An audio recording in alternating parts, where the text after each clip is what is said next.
ಜನ್ಮ ದಿನಾಚರಣೆ ಅಂಗವಾಗಿ ಇಡೀ ಕೋಲಾರ ಜಿಲ್ಲೆಯಲ್ಲಿ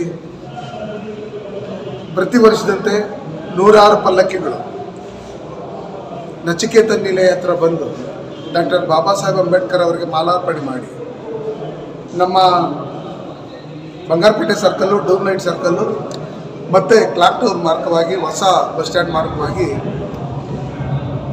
ಟಿ ಚೆನ್ನಯ್ಯ ರಂಗಮಂದಿರ ತಲುಪ್ತಾ ಇತ್ತು. ಅದೇ ರೀತಿಯಲ್ಲಿ ಈ ಬಾರಿನೂ ಮಾಡಬೇಕು ಅಂತೇಳಿ ನಮ್ಮ ಕೋಲಾರ ಜಿಲ್ಲೆಯಲ್ಲಿರ್ತಕ್ಕಂಥ 100ಕ್ಕೆ 90% ದಲಿತ ಸಂಘಟನೆಯ ಮುಖಂಡರುಗಳು, ಹಿರಿಯರು ಎಲ್ಲ ಒಟ್ಟಿಗೆ ಸೇರಿಕೊಂಡು ಕ್ಲಾಕ್ ಟವರ್ ಮಾರ್ಗವಾಗಿ ಡಾಕ್ಟರ್ ಬಾಬಾ ಸಾಹೇಬ್ ಅಂಬೇಡ್ಕರ್ ಅವರ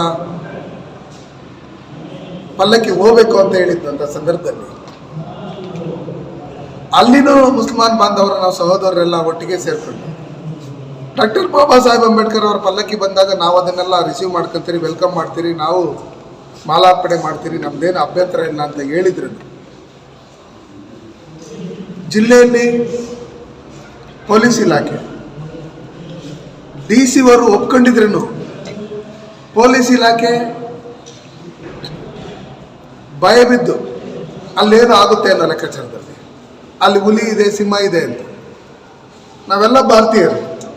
ಡಾಕ್ಟರ್ ಬಾಬಾ ಸಾಹೇಬ್ ಅಂಬೇಡ್ಕರ್ ಅವರು ಇಡೀ ದೇಶದ ಜನತೆಗೆ ಸರ್ವರಿಗೂ ಸಮಪಾಲು, ಸರ್ವರಿಗೂ ಸಮಬಾಳು ಅನ್ನೋ ರೀತಿಯಲ್ಲಿ ಸಂವಿಧಾನ ಕೊಟ್ಟಿರ್ತಕ್ಕಂಥ ಸಂದರ್ಭದಲ್ಲಿ ಎಲ್ಲರೂ ಡಾಕ್ಟರ್ ಬಾಬಾ ಸಾಹೇಬ್ ಅಂಬೇಡ್ಕರ್ನ ಇಷ್ಟಪಡ್ತಾ ಇರ್ತಕ್ಕಂಥ ಸಂದರ್ಭದಲ್ಲಿ, ಅವರು ಗೌರವ ಕೊಡ್ತಾ ಇರ್ತಕ್ಕಂಥ ಸಂದರ್ಭದಲ್ಲಿ ಕಾಂಗ್ರೆಸ್ ಸರ್ಕಾರದಲ್ಲಿ ಕರ್ನಾಟಕದಲ್ಲಿ ಡಾಕ್ಟರ್ ಬಾಬಾ ಸಾಹೇಬ್ ಅಂಬೇಡ್ಕರ್ ಪುತ್ಥಳಿಗೆ ಅನಾವರಣ ಮಾಡಕ್ಕೆ ಹೋಗಂಥ ಸಂದರ್ಭದಲ್ಲಿ ಚಿಂತಾಮಣಿಯಲ್ಲಿ ಅದನ್ನು ನಿಲ್ಲಿಸಂಥದ್ದು, ಗಾಂಧಿನಗರದಲ್ಲಿ ಅಂಬೇಡ್ಕರ್ ಪ್ರತಿಮೆನ ಅನಾವರಣ ಮಾಡಬೇಕಂತ ಇಡೀ ಗ್ರಾಮ ಸೇರ್ಕೊಂಡಲ್ಲಿ ಹೋದಂಥ ಸಂದರ್ಭದಲ್ಲಿ ಅದನ್ನು ನಿಲ್ಲಿಸಂಥದ್ದು,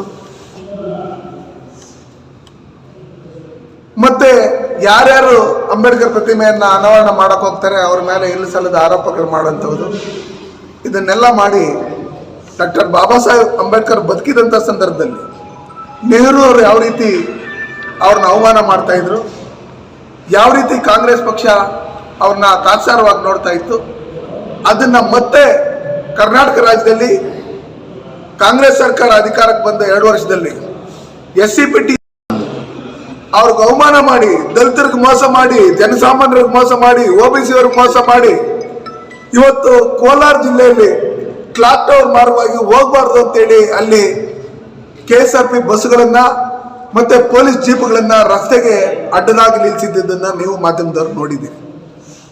ನಾವು ಎಲ್ಲಿದ್ದೀರಿ?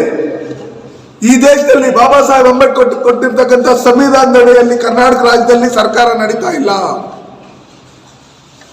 ಸಿದ್ದರಾಮಯ್ಯನವರು ಹೆಸರು ಬದಲಾಯಿಸ್ಕೊಬೇಕು. ಅಹಿಂದ ನಾಯಕರಲ್ಲ ನೀವು, ದಲಿತ ವಿರೋಧಿಗಳು ನೀವು, ಹಿಂದುಳಿದ ವರ್ಗದ ವಿರೋಧಿಗಳು ನೀವು. ಇವತ್ತು ಕರ್ನಾಟಕ ಜನಕ್ಕೆ ಗ್ಯಾರಂಟಿ ಅಂತ ಹೇಳಿ ಇವತ್ತು ಜನಕ್ಕೆ ಮೋಸ ಮಾಡಿ ಇವತ್ತು ಕೋಲಾರದಲ್ಲಿರ್ತಕ್ಕಂಥ ದಲಿತರನ್ನ ಕೆರಳಿಸುವಂಥ ಕೆಲಸಗಳನ್ನು ಮಾಡಿದಿರಿ.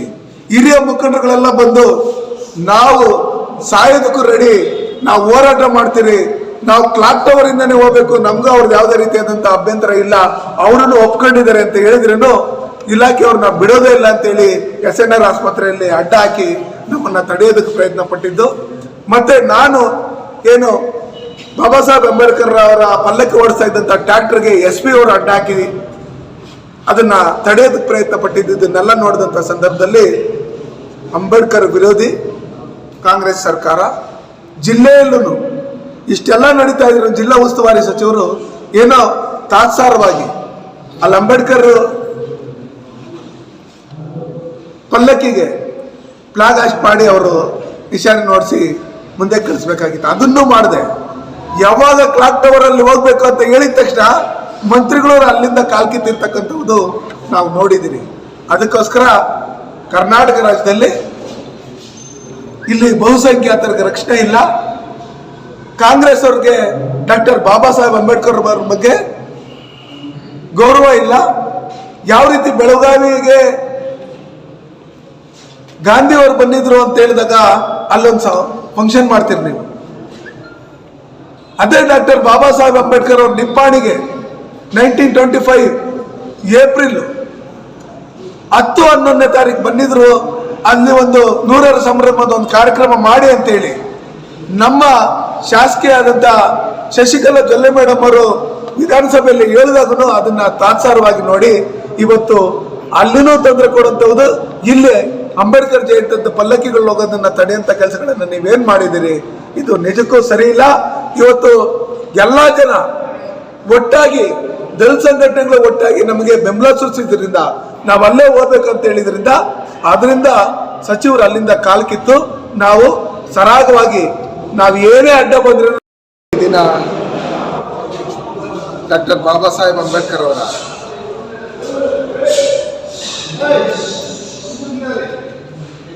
ಜನ್ಮ ದಿನಾಚರಣೆ ಅಷ್ಟಿಂದ ಹೇಳ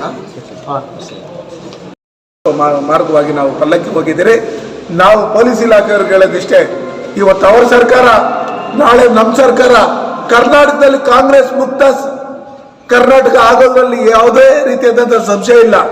ಇವತ್ತು ನಮ್ಮ ಬಿಜೆಪಿ ಮುಖಂಡರು, ರಾಜ್ಯಾಧ್ಯಕ್ಷ ಆದಂತಹ BY ವಿಜೇಂದ್ರಣ್ಣವರು, ಅಶೋಕಣ್ಣವರು ಜನಾಕ್ರೋಶಕ್ಕೆ ಯಾತ್ರೆಗೆ ಹೋದಂಥ ಸಂದರ್ಭದಲ್ಲಿ ಇಡೀ ಕರ್ನಾಟಕ ರಾಜ್ಯದಲ್ಲಿ ಅವ್ರು ಕೊಡ್ತಾ ಇರ್ತಕ್ಕಂಥ ಬೆಂಬಲ ನೋಡಿದಾಗ ಮುಂದಿನ ದಿನದಲ್ಲಿ 170ಕ್ಕೂ ಹೆಚ್ಚಿಗೆ ಸೀಟ್ಗಳನ್ನ ಕರ್ನಾಟಕ ರಾಜ್ಯದಲ್ಲಿ ಭಾರತೀಯ ಜನತಾ ಪಾರ್ಟಿ ಕೊಟ್ಟು ಸಂಪೂರ್ಣ ಬಹುಮತದೊಂದಿಗೆ ಬಿಜೆಪಿ ಸರ್ಕಾರ ಬರುತ್ತೆ. ನೀವು ಯಾರ್ಯಾರು ರಾಮನ ಫ್ಲೆಕ್ಸ್ ಹಾಕೋದಕ್ಕೆ ನೀವು ಹಿಂದೆ ಮುಂದೆ ನೋಡ್ತಾ ಇದ್ರಿ, ರಾಮನ ಫ್ಲೆಕ್ಸ್ ಹಾಕಿದವ್ರಿಗೆ ನೀವು ತೊಂದರೆ ಕೊಟ್ರಿ, ಯಾರ್ಯಾರು ಮತ ಅಂದ ಟಿಪ್ಪು ಸುಲ್ತಾನ್ ಫ್ಲೆಕ್ಸ್ ಹಾಕಂತ ಸಂದರ್ಭದಲ್ಲಿ ನೀವು ಅಡ್ಡ ಮಾಡಿಲ್ಲ. ಎಂತೆಂಥ ಸಂದರ್ಭದಲ್ಲಿ ಇಲ್ಲಿ ರಾಮನ ಭಜನೆ ಮಾಡಕ್ ಹೋಗಂತ ಸಂದರ್ಭದಲ್ಲಿ, ಅಂಬೇಡ್ಕರ್ ಫ್ಲೆಕ್ಸ್ ಹಾಕಂತ ಸಂದರ್ಭದಲ್ಲಿ ನೀವು ತೊಂದರೆ ಕೊಟ್ಟಿರ್ತಕ್ಕಂಥದ್ದು ಇದನ್ನೆಲ್ಲ ಜನ ನೋಡ್ತಾ ಇದ್ದಾರೆ. ನಿಮಗೆ ಕಾನೂನು ರೀತಿಯಲ್ಲಿ ಯಾರು ಇವತ್ತು ಕಾಂಗ್ರೆಸ್ ಏಜೆಂಟ್ ಅಂತ ವರ್ತನೆ ಮಾಡ್ತಾ ಇದ್ದೀರಿ, ಇದನ್ನೆಲ್ಲ ನೋಡಿದಂಥ ಸಂದರ್ಭದಲ್ಲಿ ನೀವು ಅಧಿಕಾರದಲ್ಲಿ ಇಲಾಖೆಯಲ್ಲಿರೋದಕ್ಕೆ ನೀವು ನಾಲಾಯಕು.